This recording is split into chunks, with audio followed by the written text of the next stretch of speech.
Ohio School Safety Center. So right now, the only way I can talk to him is by text. And you can mute him too. Yeah, thank you.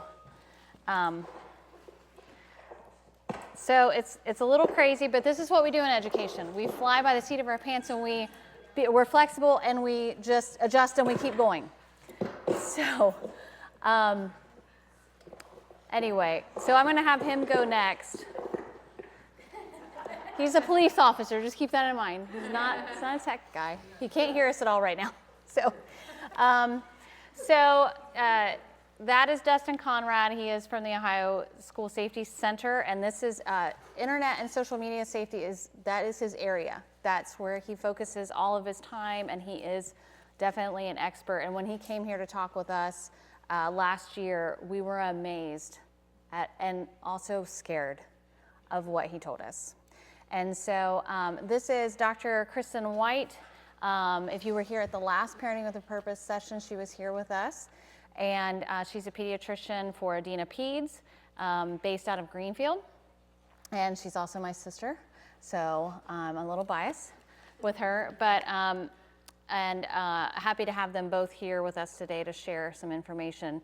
So we are taping this so we can put it out to other families who couldn't be here today, but we thank you for coming and being here today to protect your kids, protect your young adults, and of course we want to do the same. So we're here to learn too. So Kristen, I'm going to go have you start, and then we can have Dustin follow up. So, oh, there it went. Sorry. You're all right. He's fine. Okay. Pay no attention to the man behind the curtain. So he's probably going to be, he's like way over my head when it comes to this stuff. I'm just coming to you from like experience of what I see in clinic and what I see with kids, kind of maybe the aftermath of some of this stuff, which, like Valerie said, I think can be really scary when you hear some of probably what he's going to talk about and what I see sometimes. What I was going to first share was, the role of social media nowadays is just crazy when a lot of us like grew up without that, right? Like we grew up before the internet. I remember when my parents first got a Dell computer and we had dial-up that was connected to a fax machine or the phone, and then you like couldn't use a phone if it was connected, all these things like, And but I remember when I went to college, when I turned 18, our other sister, she had been in school. She's 3 years older than me, and she was like, okay, we have to get you a Facebook account. And I was like, what's Facebook? Like, what is this? And she's like, well, if you're going to college, you have to have a Facebook account because that's how people know if like you're weird or you're not. So I remember her setting this up for me, and it's like, are you 18? Yeah, okay. And you have to pick a cool picture and like all this stuff. And when I went to college, I went to University of Kentucky, and it was like, when you got there, well, I'm going to look you up on Facebook, and that's how you became friends with people. That was kind of like that entry way into that. But I just remember that her saying before I went there, like, you have to have a Facebook before you go. And that's how I kind of became into the social media world. And that was, that was the first kind of social media platform. And so obviously like things have changed a lot, right, since that time. But from my standpoint, like as a pediatrician, I see a lot of internet safety type issues ranging from honestly, like, you could even say like 6 months old and up. Like it's not just for teenagers. We see a lot of issues with toddlers and YouTube. I specifically have a big problem with YouTube, kids YouTube. I think like the biggest thing that I see is what parents think is safe or they have like guards against. A child very, very young is able to figure out that better than you are. And they think that they have blocks and things like this, and it really, I don't think the internet does a good job of actually making that happen. So I see kids that come in with a lot of anger issues and behavioral problems, and you're like, okay, what are they watching? And I'm like, I don't know, they're just on their tablet all the time. So I guess one piece of advice I have for parents is like, you have to watch what they are watching. If you are not, then you are naive. I'll be very frank. Like, you have no idea what these shows are promoting. You have no idea what behaviors they're promoting. And so I just think that you cannot be naive about this. You have to be very aggressive when it comes towards, like, I have to know what they're watching, because also in YouTube, one thing leads to another. They get suggested a video and then it goes to something else, and then that suggests to something else. And probably what he's going to talk some about are these algorithms, right? You hear about this all the time on the news, and algorithm after algorithm, because it's to get you to different places. And there's people behind, literally the man behind the screen, that's building these algorithms so that your child is exposed to different things. And you have no control over that, right? And so I definitely see that. I have kids coming in with nightmares. Well, they're watching scary movies at the age of 6. And it's like, okay, well, guys, like, let's think about this here. You know, this is common sense. So, but I think that sometimes what I find with YouTube and these things at young ages, when we're talking about young kids, is that it becomes a babysitter. And like, I might make somebody mad today, but I mean, that's how I view it, is because it takes effort to not just hand somebody a tablet. And we don't own tablets in my house because I have very strong feelings and emotions about tablets. And I just think that they're not good. And then it adds to the screen time. And you look at screen time, not just the internet, but a screen time in general, and how big of a problem and it can have on your development. And you hear from speech therapists about screen time, and the AP has recommendations about screen time. But it's amazing when you look at just how much screen time our kids are getting. And I bet if we all put out our phones, we'd be surprised when you look at your screen time. Like, you're like, oh, I'm not on my phone that much. And it's like, you know. So I think that that is something that we see with younger kids. And now as you get older, kids get smarter, right? And so you see problems when I have kids come in with problems in clinic, behavior problems, and sometimes anxiety, depression, and stuff when it comes to this. When in that middle age group, a lot of times it's video games too. You don't realize who's talking to your kid on these video games, on the internet. It's just like this wide open, the World Wide Web, right? But you have no idea who these people are, and you're like, well, they've made friends with these people, and X, Y, and Z. And I see I've had kids that have gotten bullied online through their video game headsets, and that becomes an anxiety and depression issue.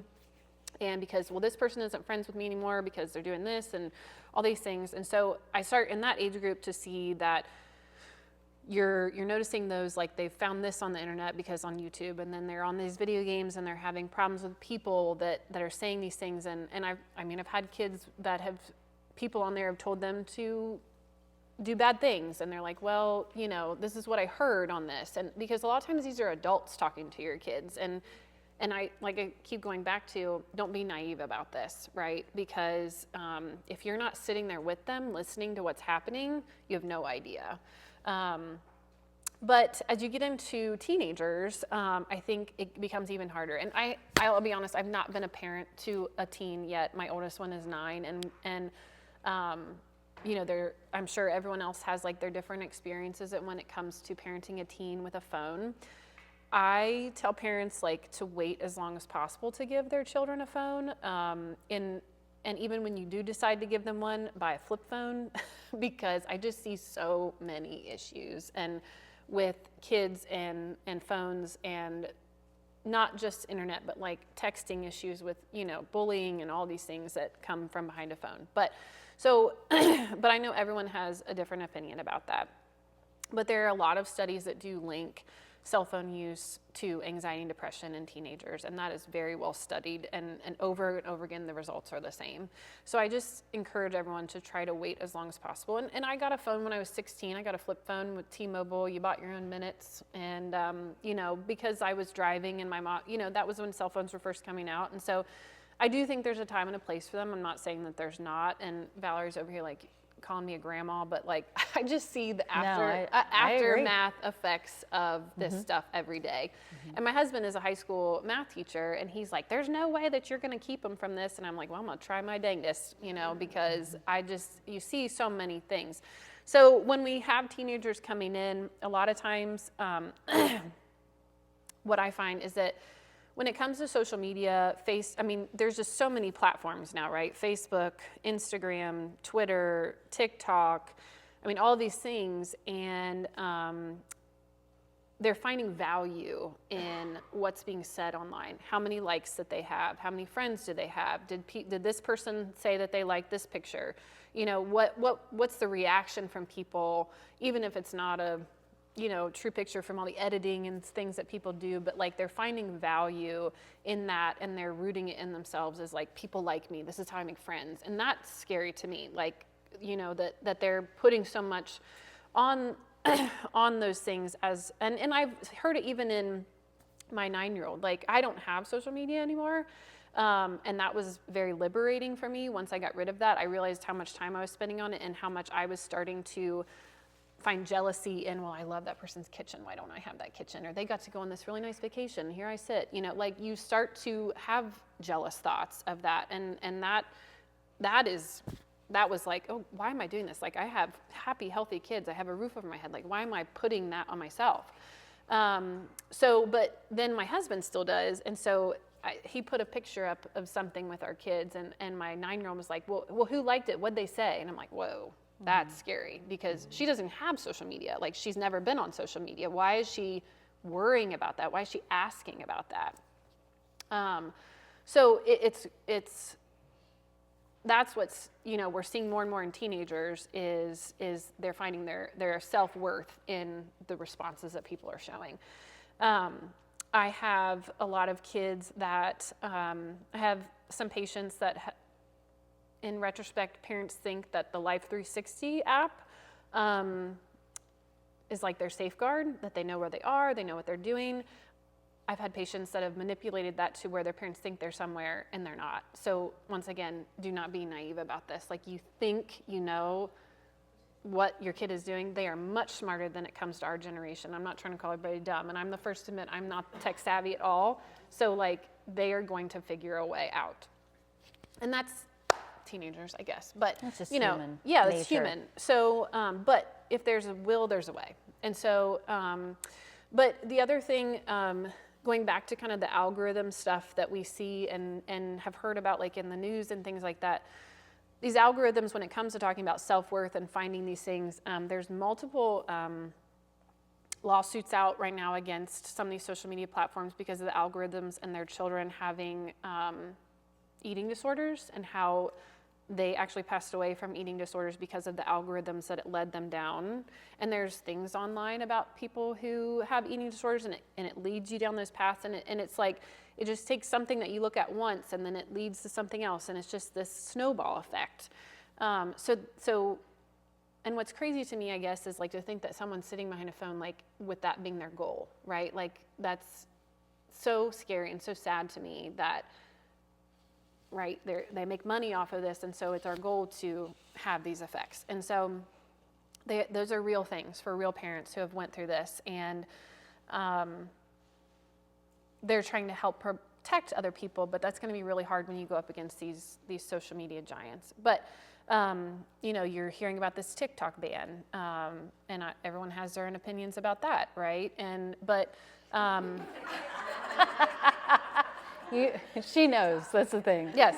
Listen, So, I'm on some good TikTok. yeah. So, but so TikTok is owned by the Chinese government, or not owned by the Chinese government, but right, everything in China is, look, I'm going to get like something. But so they were talking about the algorithm, like they were willing to sell the app as long as they wouldn't sell their algorithm. Like, that's like malicious intent, right? Like, that's scary to me. But so there's all of these things behind the screen, and it's not just pictures, it's not just likes and friends and stuff anymore. When it first started, it seemed like that, right? We were making friends, we were seeing our people from after we moved different places. You're seeing your old friends, you're seeing their kids, and I think that's what maybe it was meant to be, but it's just turned. That for me, as you get into the teenagers, what I see the most of in clinic is anxiety, depression, because of something someone has said, or online bullying that parents don't know about. And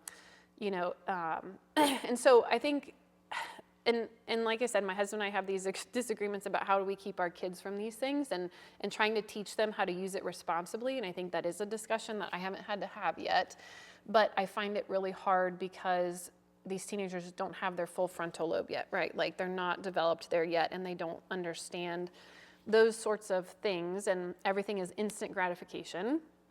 And so those conversations are difficult to have. And I always tell teens when I have my conversations with them at their well visits, about social media use is always remember too that whatever you post, someone is going to find in 10 years. And so are you going to be proud of that? Are you going to be ashamed of that? Are you going to be held accountable for that? Because those things don't disappear. No matter if you're on Snapchat, no matter if you're on something else, it sticks with you. So what you say to people matters, what you don't say to people matters, you know, what you post matters, because somebody in 10 years is going to find it when you're a completely different person. And so, the other things, you know, that we see, like I said, we see a lot of anxiety and depression when it comes from this. And and I always encourage kids to be off of social media, just even from a break, right? Like to take a break from it, to see how much you're going to that for those gratifications. But our other sister has a teenage son, and she uses an app, and I asked her for the name of it, and it's on my phone. But this is an app that I think has been helpful. She has a friend that I know that uses it too, and it sends to your phone every search, every video, every text message that comes onto your child's phone. And so I'll just use the example. She kind of got scared because Garrett used how to what was it? How to get chicks. And she was like, oh, great, here we go. You know, here it is. And so she went to it, and it was a YouTube video about chickens. He wanted chickens. So she was like, very, okay. very innocent. Okay. But you know, it's like, ooh, you know, it's like, oh, great, because he's had a phone for like 2 months. So. Right. He's a seventh grader. Yeah, He's a but seventh grader. so like I think it has been helpful. And the friend that I know that has her son that uses it, you know, she reads all of his text messages and things like that, and there's no hiding it. The one downfall is you do have to have it on his phone and your phone, and so it can be very easily deleted, right, on their end. So that's one area that might struggle if your kid just, whoop, there it goes. But that has been helpful to her, I think, to just make sure that she's seeing everything he's seeing.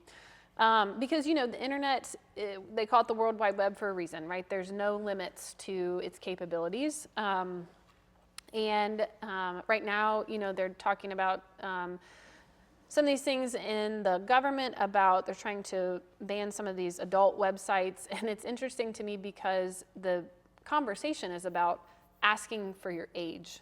That's what the conversation is about. And these websites do not want to have to ask people their age.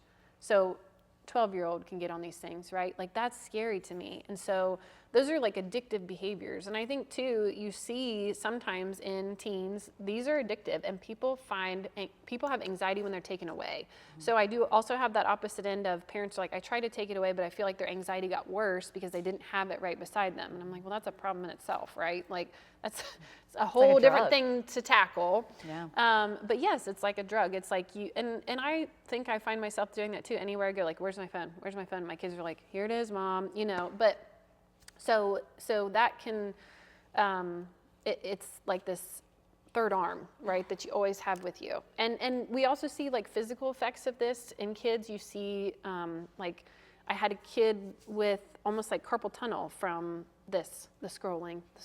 And I'm sure Dr. Chalk probably sees that too in sports med. Why do I have thumb pain? Well, it's because you're scrolling all day long, you know? So, I mean, you have physical ailments from it as well. So, but,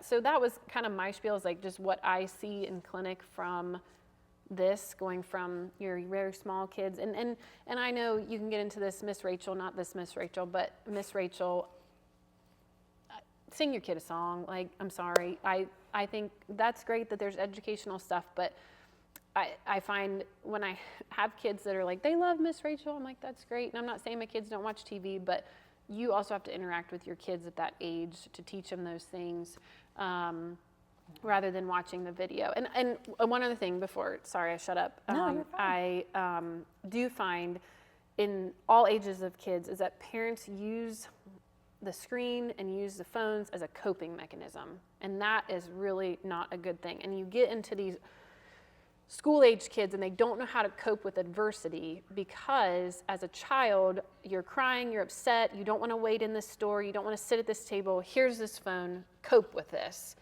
And then when they get older, there's no coping. There's no way to learn how to figure it out because, I mean, literally, it's a coping mechanism. And then they stop crying. Well, everything's better. Well, no, it's not, right? Like, so that I see a lot. And I try to teach my med students when they come in, like, there's a difference in a room when you walk in with a family who is trying to deal with a screaming kid, and there's a difference in a room when you go in and this kid's on a tablet, that you have no eye contact, there's no interaction.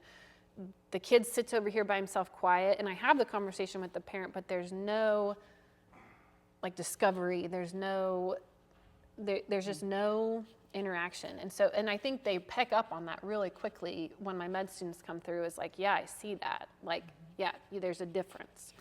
So, I mean, like I said, this is a very opinionated subject, and you can fight with me on different things, but that we deal with this every day, this is what I see.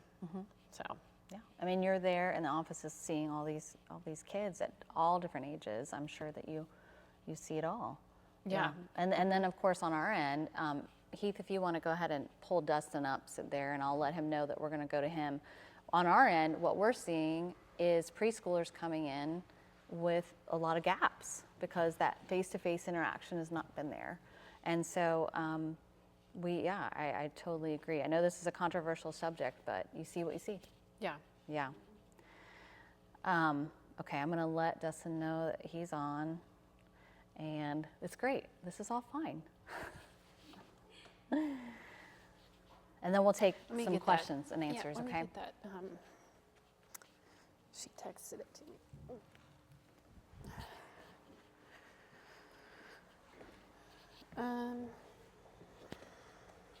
It's called,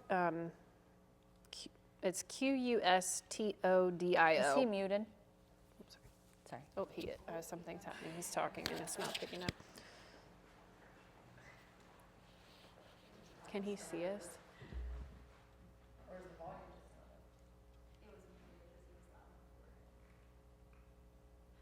Can you text him that he seems muted? He's not seeing me. Wave your hand. Wave your hands and tell him that you can't see. Uh-oh. It's like a mime. I can't wait for people to watch this video. They're going to be like, what happened? Oh my. Can you hear me now? Sorry. Give him a thumbs up. All right. My bad. My name is Dustin Conrad. I'm with the Ohio School Safety Center, and I've been working here for a couple of years. And along with the parenting stuff, one of the big things that we actually do is we have our tip lines and stuff like that that are in play. But one of the big things with having that role as a parent, which is something that we like to discuss a lot, is actually being involved with the kid, knowing what your kid's into. Although it's difficult at times, sometimes just being an active parent, knowing what your kids, who your kids are hanging out with, what you're actually able to communicate with your kids. Sometimes that may be what they concern as privacy and stuff like that, but when it comes to your kids, privacy should be something that you should be allowed into. There's a lot of things out there, online predators, there's a lot of people that are actually out there that have the intent to utilize and abuse your kids in multiple areas. And along those lines, with that, you have your predators online, you have a lot of these scam artists, you have a lot of people that are trying to steal identities, get information. And along those lines, being an active parent and being a parent who's actually involved in your kids, knowing who they're friends with, knowing what they're doing, even just as small as, even if it becomes an argument, don't be afraid to look at your bill and see that, this kid's texting this many different people, or these numbers that you're not familiar with. I always, as a probation officer for a long time and stuff, I always actually told people that it was always a great idea to have something like Navigate 360 that you put on your kid's phone. Having that communication, being able to track your kid's phone, iPhone, Find My Phone. And it's just sort of a way to actually be a security blanket, so that way you can also create that trust, because your kid knows exactly that you're going to know where they are, where they're going to be.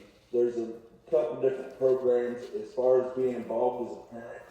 Sometimes I say that, cell phones, computers, and all that are so, we rely on so much are also a very dangerous tool as well.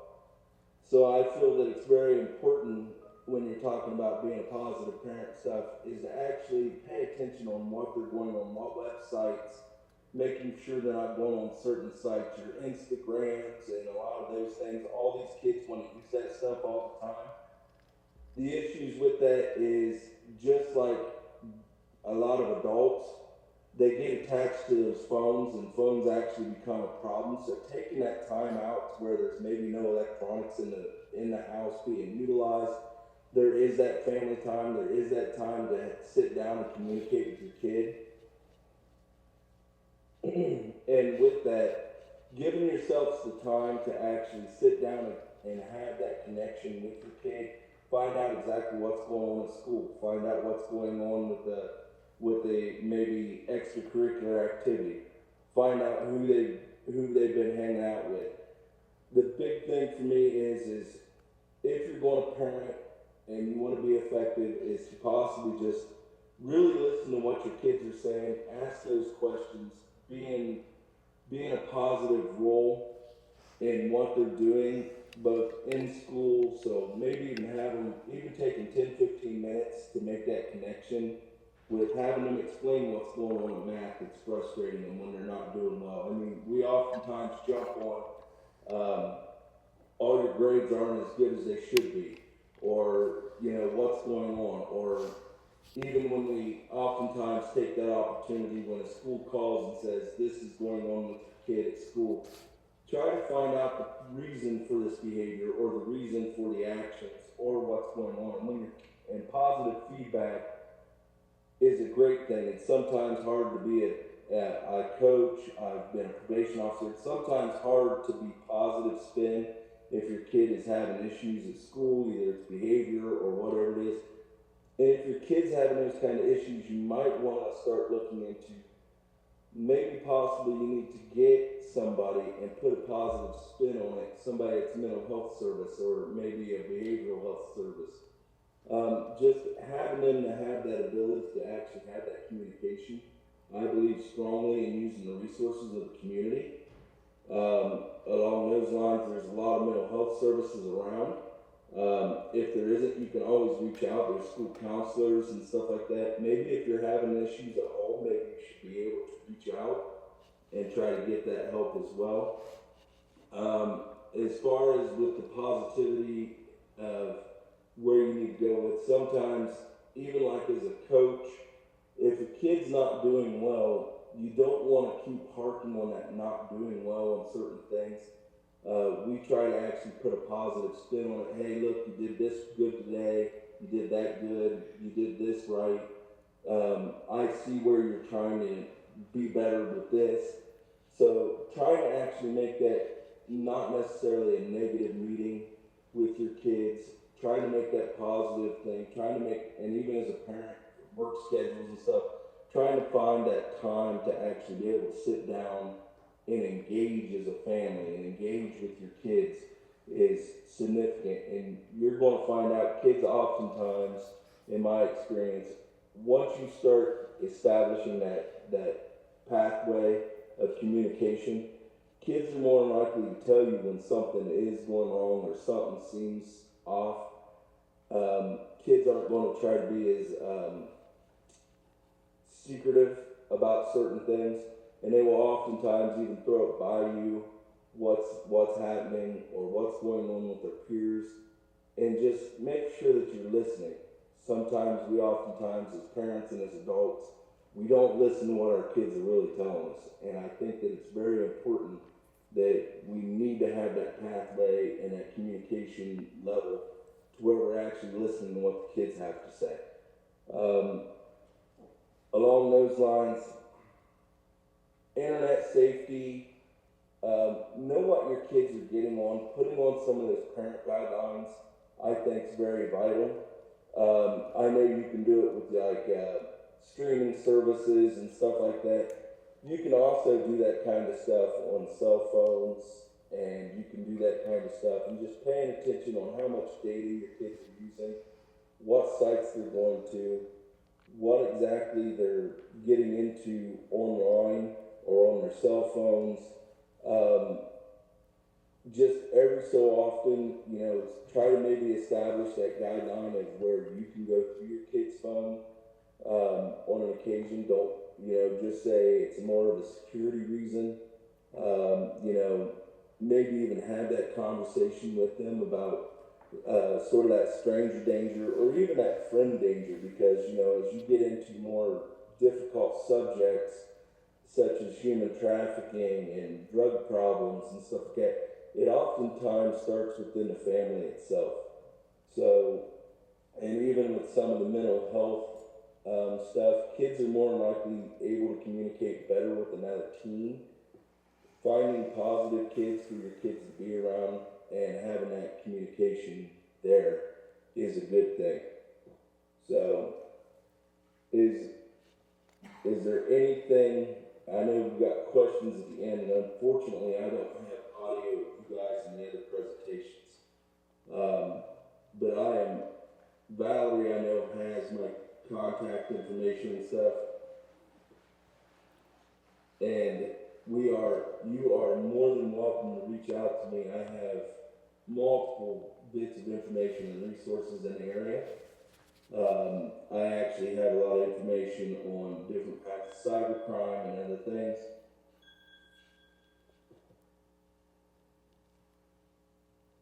I'm sending a text of my questions. On dangerous websites and stuff, everybody always hears about the dark web. Valerie just asked me about that.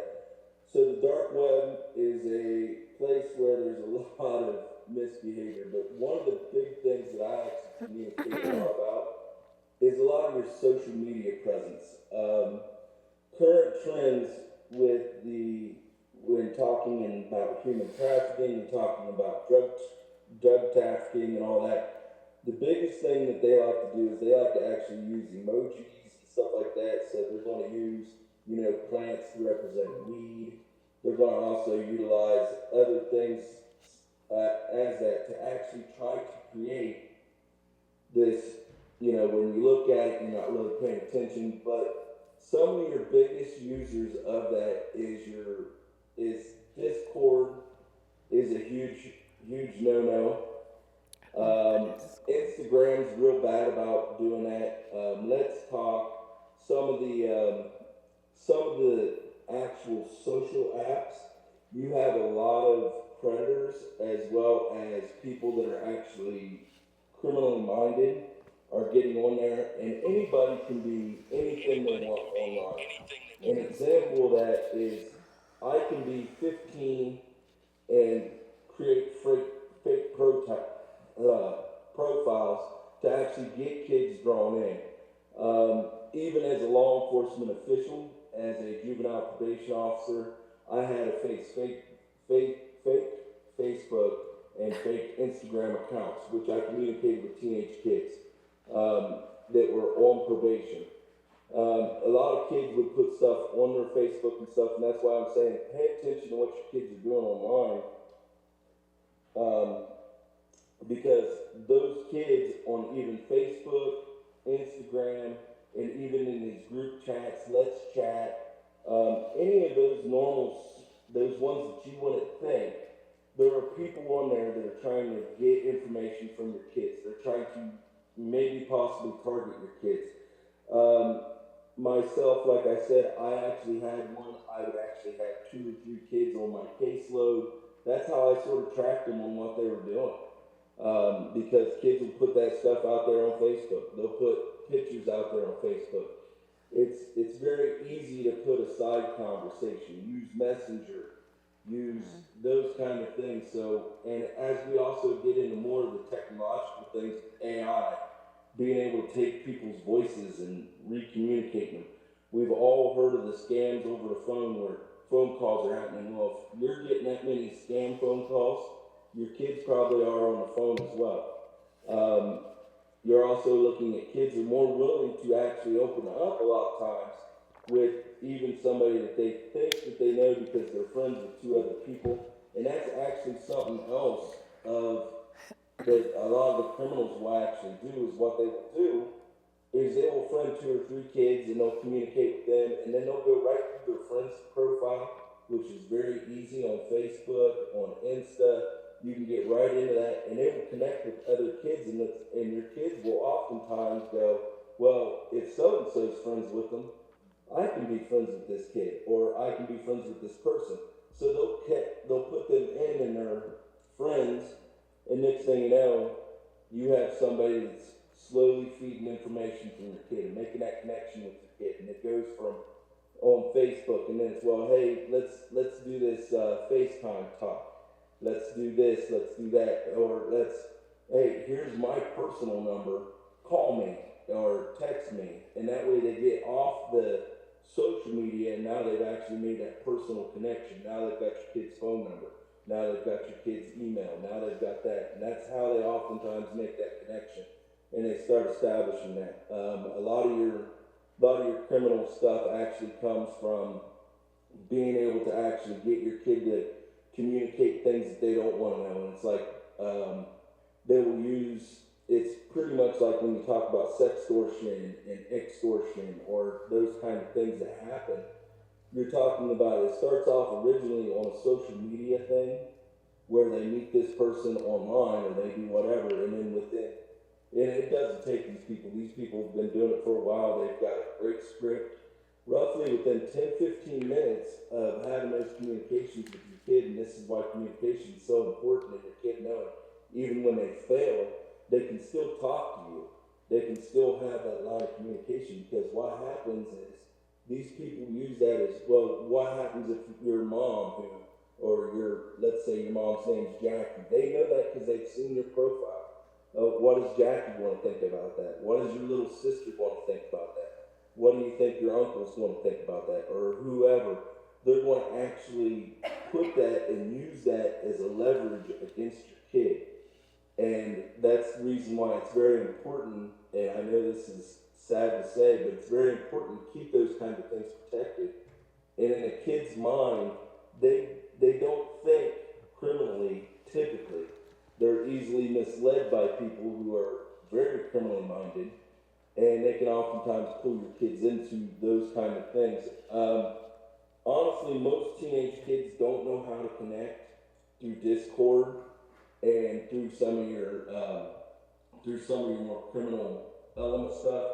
Even on video games, kids will communicate on video games, and I try to tell parents this all the time. When you have that kind of access, and it starts off with I'm doing online gaming, or I'm doing the Xbox stuff, where I'm communicating with these people, you might be sitting with a 40-year-old man who's specifically on there for no reason other than to stalk children or to try to get information from kids. And kids are so willing to communicate and friend people because, I got this guy who wants to play this game with me.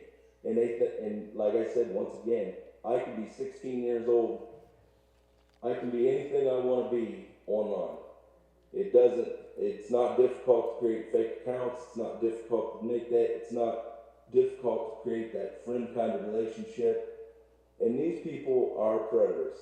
And they will make that communication. They will make that connection with the kid. And it doesn't take long before it's, well, friend me on Facebook. Well, friend me here. And they're getting more stuff from your kid, even from online games and even from that stuff. Even, well, here's this cheat code. And then all of a sudden they're getting right into your kid's computer and they're able to pull down everything that your kid might have on the computer. It is amazing just how quick, within 10-15 minutes, some of these kids will give up all that information and just roughly get taken, get taken by now they're underneath the spell of this predator who's going to manipulate them and be a puppet master. And unfortunately, it's really sad. And there's actually a lot of people go, well, it doesn't really happen. But if you think about a lot of the lost and abused children, even the children that are actually kidnapped and stuff like that, a lot of those people originally started with a lot of the online services even through Facebook and stuff. There was even the instance of the kid up in Hilliard who committed suicide just a few years ago, which there's the laws in and stuff about sextortion, where it only took the predator 15 minutes with this kid, and the kid committed suicide. So, I mean, that's why it's so important to have that communication with these kids. And I'm not trying to scare anybody, but these are realistic cases. These things are happening every day. They target the elderly, and they target the young. They target all the middle class. I mean, they don't care about what the class is or anything else. It's for financial gain, or it's for gain of being able to control them. As you get into human trafficking stuff, that's how they start getting the kids to sneak out at night to go do things they shouldn't be doing. The drug trades, it's, hey, meet me here. It's, hey, meet me there. And everybody knows that 23 is a pipeline for human trafficking and sex trafficking and drug trafficking, because the pill mills were in Portsmouth and Lawrence County, and the quickest way to another city without it being a major highway is straight up 23. So you're going right through Chillicothe, and it's not a surprise that if you go through Chillicothe, there's definitely a drug addiction problem. There's definitely a poverty problem. So getting this kid on fake promises and promising him stuff with this fake person, this kid might be, oh yeah, well, we're going to meet up. And it's a 40-year-old man with two buddies, and next thing you know, bad things happen. Or getting this kid to, well, it's only once, your parents don't need to know. So that's why I'm stressing so much that communicating with your kids is so important, and knowing what your kids are getting into, knowing who your kids are hanging out with, having that open line of communication. When all of a sudden they start talking about somebody you've never heard about, your radar should be going off right now. If they're talking about kids that aren't from your community, kids that aren't, or they're even talking about subjects that all of a sudden just out of the blue, well, we've been hanging out with so-and-so online, he wants to play this online game. You've never heard this kid before. Start paying attention to that stuff. As a parent, pay attention to what your kids are saying. They're going to tell you a lot without really having to dig deep into it. So communication, that's the biggest thing I have. Is there anything else you can think of, Valerie, that I need to touch upon? Do we have any other questions? We have any other questions for? I asked him to share a list of apps for us, to send that to me so that I can send that out. Any questions for Mr. Conrad or for Kristen? I know this is scary, but it's very, very real. Very, very real. I just wanted to make a comment. I follow this guy, his name is Officer Gomez on Facebook, and he is a school resource officer in a big city. I think he's from Utah, but he also has a lot of great information safety things, and he's constantly posting things about Snapchat. Like, you think your kids don't have this, guess what? They do. And like all these ins and outs that you're like, oh my gosh, I would have never even known. So I just wanted to recommend that. That's been a big resource for us too. Okay, that's Officer Gomez. Officer Gomez. I just read a book by Jonathan. I have audio. 1 sec. You just shut him off, Valerie. I know, I'm fine. I got Oh. it. Okay. I got it. You guys, go ahead. It's called The Anxious Generation. Hmm? And it's just all about basically the mental decline of our youth. You know, anxiety, depression, and how it is really, it tracks with social media usage and, personal cell phones and stuff like that. Tons of research in it. It's extremely well researched. It's a great book. It's thick. It's definitely worth a read for you. Yeah. We actually, the Ohio Christian Education Network is going to be promoting a meeting, a workshop with the author of that book, and he's going to be live. And so when we get that link, I'll send that out to all of our families. You can go on live and watch him talk and ask questions live, but it's with the Ohio Christian Education Networks that set that up, so. There is an audio book of that, audio book version. Yeah.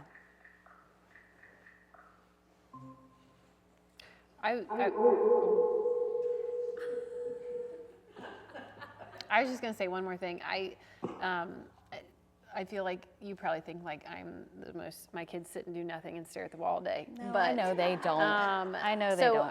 One thing he was mentioning that I think was a really good point was like spending time together. And there's a lot of research that supports dinner table. And so I talk to my families every day about sitting at the table together. And even we were out somewhere, I think it was after church the other day, and my 4-year-old Garrett had his phone at the table, and he said, "No phones at the table." And I was like, okay. Apparently what I'm That's our saying, rule he's too. getting across. But, but like, you know, we have one TV in our house because we talk about compromise when it comes to what we're watching, and that it's also like, it's a accountability for me so that I make sure I'm watching what my kids are watching too. Because I feel like even on the Disney Channel, there's a lot of shows that are like preteen stuff that I'm like, yeah, we're not gonna be watching this. Like, so I do encourage you, like, and it's been a struggle for my husband. He came from a household where there was a TV in every room and everybody got to watch what they wanted to watch. And we definitely came from a family where we had one TV and everybody watched it together. And so we have kind of shifted, and they watched TV while they ate dinner, and like that was just their thing. That was their family dynamic. And so as we got married, he was like, "Why do we need a dining room table?" And I was like, "Okay, well, this is different." So, you know, but like, so it isn't, and he's really come to recognize that, like, this is our family time. We talk about this. We do a thing. We say, like, "Tell me the best thing that happened in the day," and that's kind of what he was going off of, but like talking about positive things. And there's some research out there with like parenting programs now. It's talking about like always like we're having behavior problems at home, defiance, and talking about like over praising children, which is like not our innate nature, right? That we like stop doing that. No, negative, negative, negative, instead of like picking out like, thank you so much for helping your brother do that. Like, and finding those small positive things, and like just the over praising, which takes effort to like, oh my gosh, you did such a good job folding that napkin, you know, like just overdoing it, which takes effort to find those things. But like it does turn things around, and I've tried it at my house because I find myself doing that a lot. And that can be, and that's just like what he said, just finding positive things. And so we try to do that at the dinner table, like give me a positive for the day, tell me what the best thing. Eli's is always leaving school, so, you know, so That makes him happy. yeah, so he says the same thing every day, but. I just want to say thank you and him as well, really, for speaking more on the lines of also parent accountability. Because I mean, at the end of the day, we can take our kids to the doctors, and we can request this information, and we can watch these studies, and we can show up to these things. But when you don't go home and you don't implement these things, then we can't make a difference, and we can't make those changes. So I just appreciated a lot of that information in regards to this is what you should be doing at home, and really being active parents in your life. And really the piece that sticks out to me is parent. I'm always like, be a parent. Be a parent, know what's going on, have full control over your home when it comes to those concepts of things of, do you actually really know what's going on? Or is it the tablet? And there they are, off for 2 or 3 hours, and oh hi, welcome for dinner, and like then they're off and they're doing the next thing. And so we really strive for that in our house when it comes to those family pieces. Even though, what was your favorite part of the day? I asked all of my girls as soon as I pick them up. I'm like, I know we did math and I know we did this.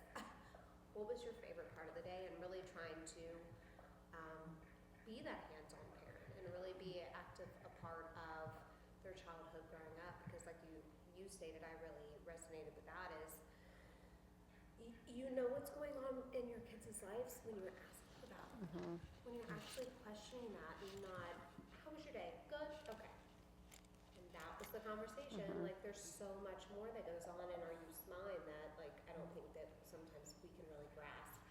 And so yeah, I just want to appreciate saying Yeah, and I think, you know, I have a lot of med students that aren't parents, and so when they come through and they're like seeing all this happen, I'm like, let me just tell you one thing: parenting takes effort. Like, it's not. It is. It's hard. That's like It's the so one hard. line. Like, parenting takes effort. It takes, like, there's not just sitting back. It takes effort, and you have to put that effort out there to make positive changes and stuff like that. So. Say accountability on the parents as well, right? Like, those babies didn't ask to be here. Yep. We brought them here, and so how can we help them be the most protective, but also best versions of themselves by implementing that as well? I will say one thing real quick. We were not, our ministry representative was not able to be here today, but on just thinking about from a Christian worldview about this is that I've had really tough conversations with all 4 of my kids, and the one thing that I've said, because I have 3 daughters, 1 son, the one thing that I've said is that God gave you to me, and He's entrusted me with you. And so this is hard, and I know that you hate me with all of your guts right now, but this is what I have to do as your parent. And the other thing that I've especially told my girls is your identity is not on the cell phone. It is not in how many likes that you get. It's not in the pictures that you post. It's not any of that. Your identity is in Christ. And He has made you, you are beautifully and wonderfully made. And I mean, you know, as women, I think we all struggle with that, but I think you touched on this. You're seeing that in your clinic, that they're looking for likes. How many likes can I get? Who likes? Who says what comment? And it's so dangerous that we always need to be pointing our kids that towards Christ, in that He made us. Our identity is in Him. That God-shaped void that they're trying to fill with whatever it is, and sometimes it is social media, will not be filled with anything but Christ. And I have talked to, I have discipleship group with the freshman girls, and we've talked about that. That's it. That's what that God-shaped void will be filled with. And it's not anything that you're going to do other than Christ. So, now, sorry, what was that? What were you going to say? Basically, along the same lines, just with the peer pressure of, well, I'm the only kid who doesn't have. Yes, fill in the staying blank. strong. One of the things that we were just talking about before the session started, with our kiddos, we've said, like, a lot of times when you're left out of something or you're not taking part of something, that's actually God's protection for you. You know, so if you aren't in the group chat or the social media platform or whatever, you know, that's oftentimes a way that, you know, that's protection for you from something that the Lord did not have for you. And it's okay to not be exposed to everything. It's okay to not take part in things that you shouldn't be taking part of. And so if that means that I have to be the new parent, that's okay. But that really is our job. And so it's tough conversations, and yeah, they're not. Awful times as parents. I say, don't try to be their friend. Yeah, I think I see that a lot. I see that a lot is like people trying to be their friend, and that's really not, like Val said, like our purpose. And that's when you get into a lot of trouble, is what I find. And I sometimes when they're like coming to me for like, we're having all these behavior problems, and I'm like, well, what have you done to? I was like, discipline, right? And they're like crickets. I was like, well, why don't you take away their friend? Well, we couldn't do that. And it's like, actually, you can. I just go, like, so, you know, but I, like, just, you know, and like I said, some people feel like it makes it worse, but it It might at first, but Yeah. then, you know. It does, but even my 9-year-old, I mean, my oldest is not, well, she just turned 10. And she's like, but what about this? Or why this? And I'm like, questions are great. I never want you to lose sight of asking questions. That's great. But at the end of the day, God entrusted me with you, and then that's now my job to protect you. So this is why I'm protecting you. And almost like giving a small explanation that suits whatever the age demographic is, right? Like they're not, I have almost 4 girls and they're not teens yet, right? But I can still express it or try to explain it, break it down so they don't feel like I'm just saying, because I Like that was my mom's. And my I'm pretty sure I role said that back this growing morning. up. Well, it's because it said so. You're like, great, okay. I'm not saying I'm. Did we have any other questions for Dustin? Okay, because I'm going to let him go if not, because I think we're over time for him. I don't know if he has other meetings. Okay, I'm going to let him go. Go ahead and ask your question. It was just a comment. I have 4 kids. My oldest is 9. So right now we're kind of like, I know it's harder as they get older to have those boundaries.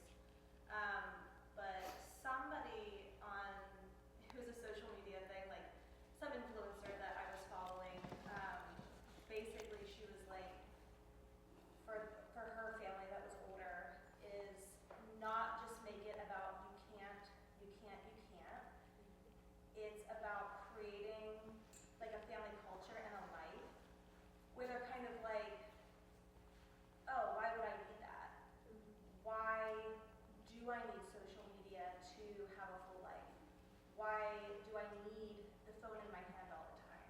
And so I feel like with our family, just like really, like parenting, like putting in the effort and just creating a life where it's not just all about screens. I mean, we have TV, like we do fun things.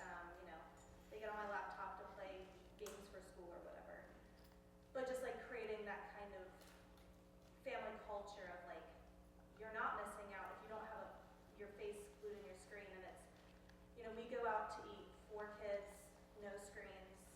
And sometimes when they see other kids, they're kind of like, oh, like they notice how kind of odd that is. So that's just something that was impressed upon me, to hold firm. I mean, my plan is when they need it to do like a flip phone. I think also like finding community and friends that are kind of like-minded. You don't have to be exactly the same, like, but just people that are kind of hoping to raise, your kids generally the same way. I think it's easier when your kids have those, Yeah, I mean, the other night we had a couple kids come over to play with our 9-year-old, and the one had a phone, and it was like immediately she sat on the couch with this phone, and I was like, oh, great. Like, because then here comes the other 2, and it's like, well, that's harder to have those conversations. So, and Corey and I talked about, like, at this age, especially the school age kids, like trying to gear your kids towards the people you want them to be friends with, right? Like that's also part of our parenting, is to make sure that they're picking the right people and gravitating towards the kids that we really find as, like he said, positive influences. Other questions? Can you speak to in your older age patients? We have a boy and a girl, and so we see totally different challenges with Ella than we do with Quinn, and it's like kind of starting over in a way. Ella, we had to talk her through, are you gonna identity in Christ and all of that, and Quinn doesn't really seem to mind any of that feedback, but very much into video games, and I can totally see where the boys are playing, and then he could say, well, Reed and Nolan are friends with that person, and do you know what I mean? And they don't know that it's not even a friend. I could completely see Quinn being like, yeah, I want to be friends with Fred. So what are you seeing in the older is the difference? Are you seeing You mean like between boy and girl? Is that? Yeah, I mean, I do see like, I do see a lot more girls with the finding the likes and the friends and stuff as like they're finding their value in that than boys. But I also, I also find I also have male patients who are concerned about their appearance, and a lot of like influencers with like supplements and things like that. Like I've had patients doing that with like very heavily sports-minded kids, like creatine and like all these things, and that's like social media influence on that. And so, and I've had long conversations, and there's actually a place at Akron Children's that has it's in part of their sports med group with like teaching really intense athletes about their nutrition and like good and bad, and which is really interesting. But you also get down that path of like masculinity and like these types of influences there. I think the video games are probably the biggest thing that we see with boys, and a lot of anger issues that I have, not as much in teenagers, but in like that 7 to 10 age group. And so I have a lot of that. I've also had some girls with video games I found a boyfriend online through my video game headset. So like you do see it in girls too, but the video games are definitely like more in that age group, and the online talking and stuff. And so that also is, I mean, basically the same thing as talking to someone on the phone, right? You're talking to this person. But more from, I see like the anger and the violence side effect of that, and depending on what you're playing, like Mario Kart versus Call of Duty, right? There's a big difference. So I think I hate video games. We don't have video games. We don't like, have one in our house either. You know, our brother had a Sega, like, okay, you know, but I remember Tetris, like, okay, but I just, you know, it's a very opinionated subject, but I don't find value in the time that you spend on those. It's still screen time. It's still, you know, and I find that kids just play too much on that. And then you get into, well, this person has this game. Why can't I play this game? And well, you know, it's Minecraft. It's building. Well, it's still, and you're still doing it way too much. And then you're talking to people on there that you don't know, or, you know, and I do, or what, yeah, whatever that is. Yeah. So I do talk to patients about, like, if someone contacts you that you don't know, you need to tell mom and dad right away, is what, like, my kind of anticipatory guidance is with that. But I also, like I said, still have patients who are very sports-minded kids that get into the world of supplements and bodybuilding that, I mean, we've had lots of health issues with those too. Like, I had a kid the other day that was, sorry, my undergrad degree is in nutrition, so I love to talk about it. But we had a very long conversation about it, and he was taking some sort of bovine Colostrum No, stuff? it had beef liver, spleen, adrenal. Like, I looked it up and I was like, what in the world? Can you not just eat a steak? Like, I don't know. But so, like, it's, you know, it's like, well, somebody told me about this, right? And it's like this snowball effect. So, but that is, you know, those eating disorders, I have multiple male patients with eating disorders. So those algorithms can still affect males just as much as females. So, yeah. And just to reiterate, like, what they do online will follow them. Colleges are looking at their social media, scholarship panels Employers. are looking at their social media. Things that are texted are screenshotted and shared amongst students. So a conversation they think they're having with a private friend, that gets screenshotted, sent to another friend, and now everybody in their grade has now seen this private conversation on their cell phones. So just help them to remember that anything done on their phone is public, even if they think that they're having a private conversation with just one person. And once it's out there, you can't pull it back. But, you know, job applicants, you know, I mean, just on and on, coaches, all kinds of different things that their social media presence will be looked at.